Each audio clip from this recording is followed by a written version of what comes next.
The 10 richest Guyanese politicians of 2026 are sitting on fortunes that most people cannot even imagine. And number 1's story ends with an arrest that shocked the entire Caribbean. Don't forget to subscribe channel.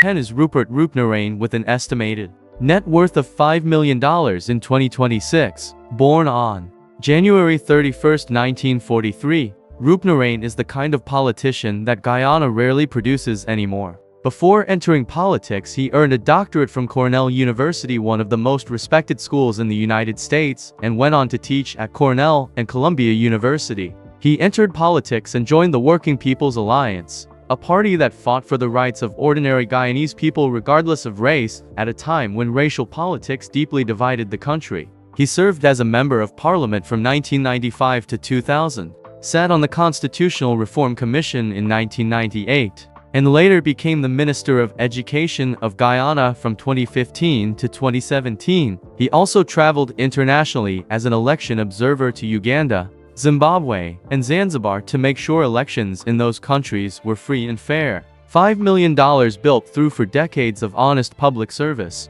In a list that will very shortly feature arrests, sanctions, and billion-dollar controversies, Rupnarrain is the cleanest story here. A man who entered politics to genuinely serve and left with both his dignity and his finances completely intact. Number 9 is Sir Shyath Ramful with an estimated net worth of $8 million in 2026. Known to the world as Sir Sunny, he was born on October 3, 1928, and went on to hold one of the most powerful international positions ever occupied by anyone from the Caribbean. He served as Guyana's foreign minister from 1972 to 1975, and then became Commonwealth Secretary General in 1975, the top leadership position of an organization representing over 50 countries and more than 2 billion people across the globe. He held that position for 15 straight years until 1990. During those 15 years, he was one of the most recognized diplomatic voices on earth. In 2000, the world honored his lifetime of work with the Indira Gandhi Peace Prize, one of the most respected international awards in existence. $8 million is a modest number compared to what comes later on this list, but Sir Sunny Ramful never chased money.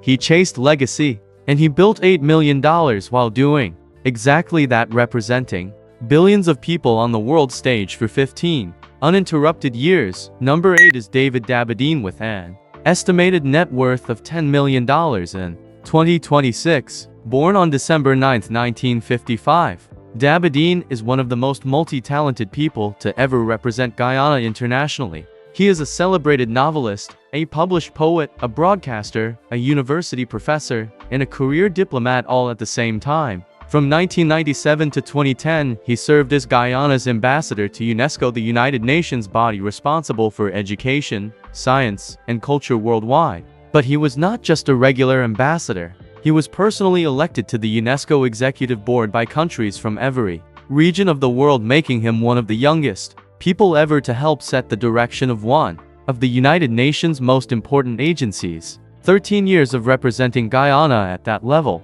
combined with income from his internationally published books and his academic career, built him an estimated $10 million by 2026. He created his wealth through genuine excellence across multiple fields, and he did it while keeping Guyana's name respected in rooms that most Guyanese people will never enter. Number 7 is Donald Ramee with an estimated net worth of $20 million in 2026. Born on October 22, 1950, Ramee spent his entire adult life inside Guyanese politics and climbed all the way to the very top. He served as General Secretary of the People's Progressive Party from 1997 to 2013, 16 straight years, running the most powerful political party in Guyanese history. The General Secretary controls how the party operates, who gets nominated, how money gets spent, and what direction the country takes when the party is in power. Ramee held that power for 16 years. Then in 2011 he became president of Guyana,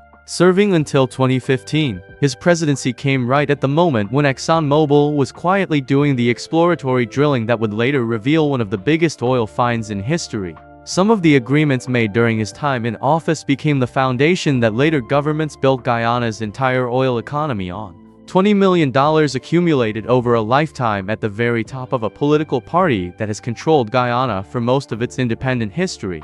After losing the 2015 election, he stepped away from the spotlight.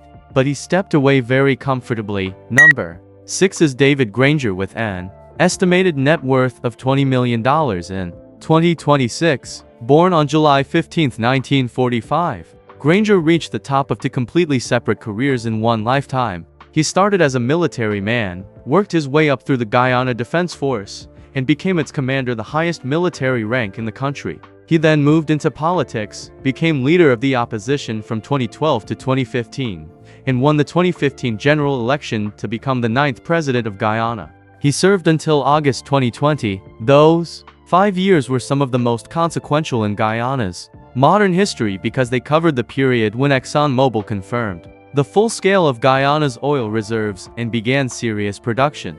The decisions his administration made about oil contracts and international partnerships shaped the financial direction of the entire country for decades to come. $20 million reflecting a lifetime at the top of both the military and political establishments of a country that was quietly becoming one of the most oil-rich nations per person on Earth. Number 5 is the current President of Guyana, Mohamed Uran Ali, with an estimated net worth of between $15 and $30 million in 2026, with exact figures not publicly disclosed. Born on April 25, 1980, in a small village called Leonora, Ali came from a family of teachers with no extraordinary wealth behind him. But he studied relentlessly, earning a doctorate in urban and regional planning from the University of the West Indies along with multiple other advanced degrees from universities in England and India. He entered the National Assembly in 2006, served as Minister of Housing and Water, and won the presidential election in 2020. Then in September 2025, he won re-election with 55% of parliament in a decisive victory that gave him a full second term.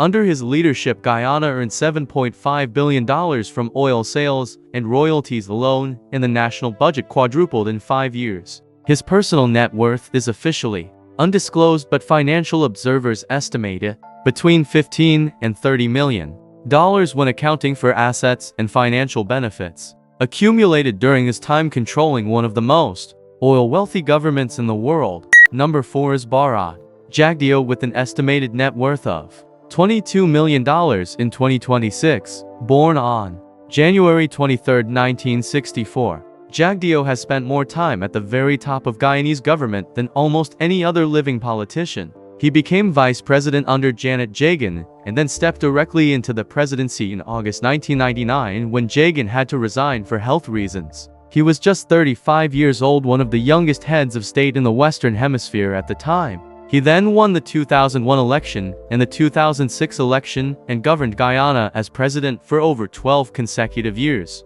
He signed presidential term limits into the Constitution himself and then actually honored them when his time was up, something very few leaders anywhere in the world have ever done.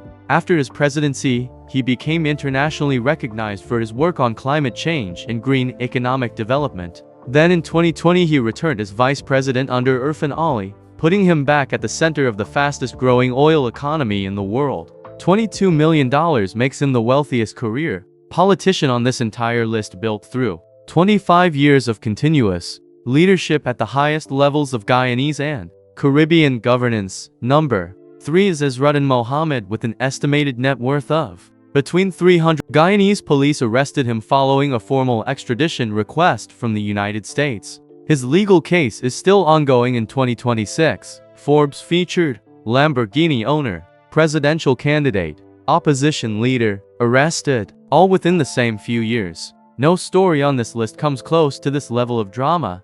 Number 2 is his father, Nazar Shel Mohammed, with an estimated net worth of over $1.5 billion in 2026. Born on March 27, 1953. In a tiny community called Johanna Cecilia on the Essequibo coast, Nazar came into this world with nothing that would predict a billion-dollar future. His parents were ordinary working people. No inheritance, no connections, no head start of any kind. He started in quarrying, digging, and selling stone and gravel, one of the most physically demanding low-glamour businesses imaginable. He then expanded into gold dealing at a time when Guyana's gold fields were largely unorganized. Then he moved into oil and gas just as Guyana's energy sector was beginning to transform. Each move he made was bigger than the last. Over 50 years of relentless building, Nazar Mohammed accumulated over $1.5 billion, making him not just the richest person in Guyana, but one of the wealthiest individuals in the entire Caribbean region. For decades, he operated quietly behind the scenes of Guyanese politics, funding campaigns and shaping decisions without ever standing at a microphone. Then the US sanctions arrived in 2024. Then his son was arrested in 2025. And the man who had spent 50 years building quietly became one of the most talked about figures in Caribbean geopolitics overnight. Number 1, and this is where everything comes together. Number 1 belongs to the Mohammed family. Combined Nazar and Rupnarrain together with a combined estimated net worth of approximately $2 billion in 2026. 2. Understand how staggering that number is. Consider this. Guyana's entire national budget for 2025 was $6.7 billion. This one family holds wealth equal to roughly 30% of everything the Guyanese government spends in a full year. Nazar built over $1.5 billion from absolute zero, starting with gravel. Rupnarrain added hundreds of millions more, and then nearly took the presidency itself. Together they touched every major industry in Guyana. Together they grew so powerful that the United States government formally sanctioned them both, issued public warnings about cutting economic ties with Guyana, and ultimately pushed for criminal extradition proceedings. No family in Guyanese history has ever combined this much money with this much political reach. And no family in Caribbean history has fallen this far this fast, from the edge of the presidency to an international arrest, all within 12 months. Here is the truth that ties this whole list together. Guyana has the largest oil reserves per person of any country on earth right now. The wealth is real and growing every single year. But more than half of Guyana's population still lives in poverty, while the economy breaks world records. The 10 people on this list represent the extreme top of a gap that keeps getting wider every year. Understanding who they are and how they built these fortunes is not just interesting, it is the most important thing anyone watching Guyana needs to understand right now. If this video taught you something real today, smash that subscribe button right now, because what we expose next will leave you completely speechless.